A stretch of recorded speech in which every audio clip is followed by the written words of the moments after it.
सभी को नमस्कार। विगत वीडियो में हमने एक क्वेश्चन के माध्यम से ये देखा था कि किस प्रकार से रीऑर्डर लेवल निकालते हैं, मिनिमम लेवल ऑफ स्टॉक निकालते हैं, मैक्सिमम लेवल ऑफ स्टॉक निकालते हैं और एवरेज लेवल ऑफ स्टॉक निकालते हैं, और इनके सभी फार्मूलेस के बारे में देखा था और उनकी कैलकुलेशंस के आधार पर क्वेश्चंस किया था। आज पुनः एक क्वेश्चन के माध्यम से हम ये देखेंगे कि किस प्रकार से हमको जो पूछा गया प्रश्न में, प्रश्न एक बार मैं रिपीट करता हूँ कि एक वस्तु के निर्माण में एक कंपनी ए, बी और सी तीन प्रकार की सामग्री का प्रयोग करती है। इन तीनों प्रकार की सामग्री को डिटेल प्रश्न में दिया हुआ है। इन सामग्रियों के संबंध में जो तथ्य दिए हुए हैं, रॉ मटेरियल है A B C, usage per unit of product है 10 यूनिट है ए के लिए, बी के लिए 4 यूनिट है और सी के लिए 6 यूनिट है। रीऑर्डर क्वांटिटी रिक्वायर्ड जो है वो 10,000 इकाइयाँ हैं, 5,000 इकाइयाँ बी के लिए है और 10,000 इकाइयाँ सी के लिए है। पर केजी बिल जो आ रहा है वो 10 रुपये का दे रखा है और बी में 30 रुपये है, 30 पैसे है और सी में 15 पैसे हैं। डिलीवरी पीरियड है वो ए के लिए 1 से 3 है, बी के लिए जो दे रखा है वो 3 से 5 है और सी के लिए जो दे रखा है वो हमको दे रखा है वो 2 से 4 का दिया रखा है डिलीवरी पीरियड। रीऑर्डर लेवल जो दिया हुआ है वो ए का 8,000 है, बी का 4,750 है, सी का कोई लेवल नहीं दिया हुआ है और मिनिमम लेवल जो रिक्वायर्ड है वो ए बी के लिए नहीं है, सी के लिए 2,000 इकाइयाँ हैं। साप्ताहिक उत्पादन जो है वो 175 इकाइयों से लेकर के 225 इकाइयों तक होता है और औसत जो है वो 200 इकाइयों का उत्पादन होता है। और प्रश्न में पूछा गया है कि मिनिमम स्टॉक ऑफ ए का कितनी रिक्वायरमेंट होगी। दूसरा पूछा है कि मैक्सिमम स्टॉक ऑफ बी की कितनी रिक्वायरमेंट होगी और रीऑर्डर लेवल ऑफ सी का क्या होगा और एवरेज स्टॉक लेवल ऑफ ए का क्या होगा। ये चार चीज़ें हमसे पूछी गई हैं।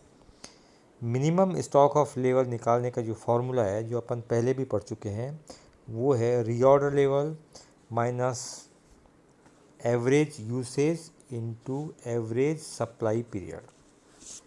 रीऑर्डर लेवल है 8,000 इकाइयाँ माइनस एवरेज यूसेज जो है वो 2,000 होगा और सप्लाई पीरियड यदि एवरेज है 1 से 3 दिया हुआ है तो उसका एवरेज निकालेंगे तो 2 हमारा सप्लाई पीरियड होगा, एवरेज सप्लाई पीरियड।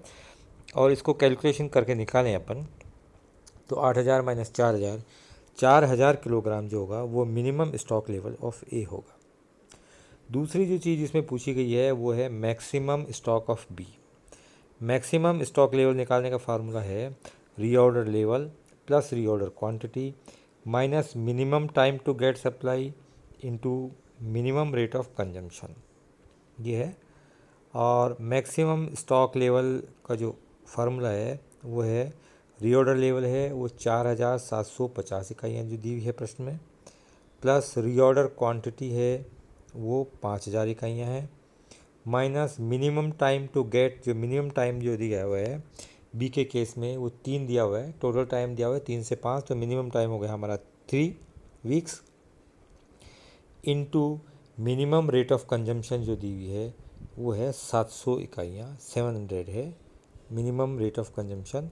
तो इसको यदि कैलकुलेट करके निकालेंगे तो 9,750 माइनस 2,100, 7,260 किलोग्राम जो है वो maximum stock level of B होगा।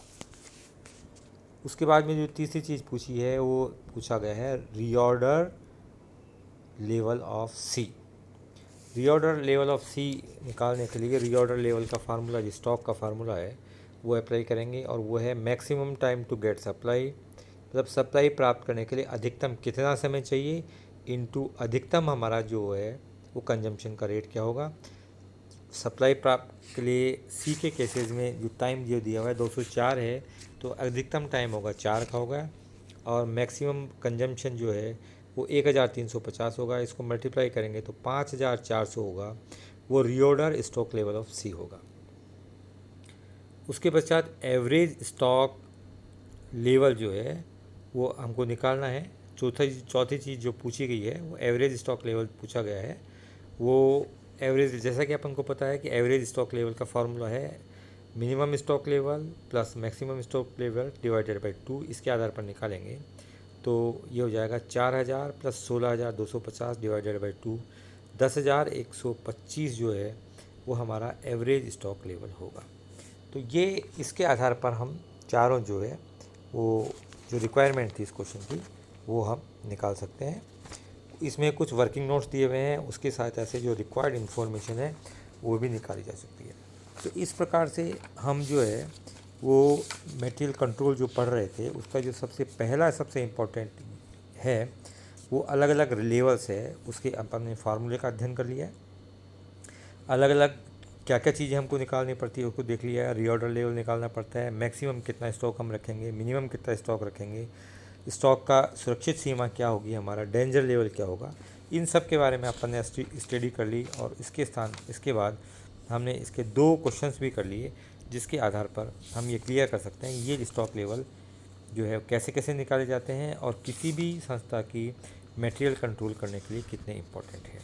तो ये है आगे के जो हम वीडियोज़ होंगे उसमें हम देखेंगे कि इकोनॉमिक ऑर्डर क्वांटिटी क्या है, उस इकोनॉमिक ऑर्डर क्वांटिटी निकालने का क्या तरीका है, इसकी क्या उपयोगिता है, क्यों निकाला जाता है। ये भी एक महत्वपूर्ण बिंदु है जो कि मटेरियल स्टॉक कंट्रोल का एक पार्ट होगा। धन्यवाद।